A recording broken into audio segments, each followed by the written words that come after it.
Today for seniors, do you know the options available if it becomes difficult or impossible for you or an elderly loved one to stay in your home? What about the cost? An upcoming seminar can give you a crash course in understanding the costs of senior housing and how to pay for it. And joining us today are Amy Wright and Roberto Seda with the Senior Living Truth Series. Hello. Hi. So when we think about things that we're talking about with our seniors, what should clue us in that maybe we should have a conversation about this moving forward? Well, our first response is always the worst case scenario. We think, oh, they had a fall, so they have to do something. But really, it starts before that. Like maybe lawn cares become more difficult, something they might need an amenity for, Sure. right? So what are we including then when we do talk to them about the options?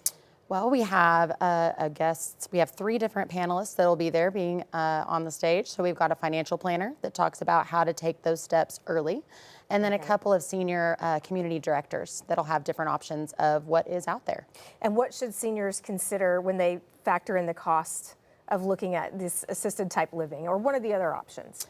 We want to say it's really expensive all the time, right? Yeah. And then we always want to go back to what we thought of, like nursing homes and different things like that. It's different now. So we want to think about what costs do we all spend today with our normal costs, and then what do we have to look forward to in the future? And a lot of times it ends up being something that is way more affordable than they could even think. So. And that is great news because everything is on the increase right now. So that's great. So we know that housing in general is in short supply. Does this also apply to senior living options? It can, but really one of the things that I love that they do really well at these seminars is talk about being proactive and not reactive in crisis.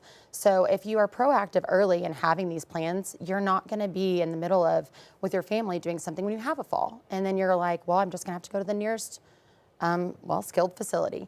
So if you have a plan in action, then no, it's not necessarily a shortage in that because you can be on a waiting list. And you all help to create these plans with these seniors, give them lots of advice. So Roberto, what can we expect from seminars like this if people attend? Definitely. I think that I want people to know that it's a safe place to ask questions, right? A lot of people don't always know the right place to go, but we really try to do a good job making sure that our experts, our panelists are experts in their area. And so they're going to have great information, and it's a place that you're not going to get sold to, and it's just a safe place to be.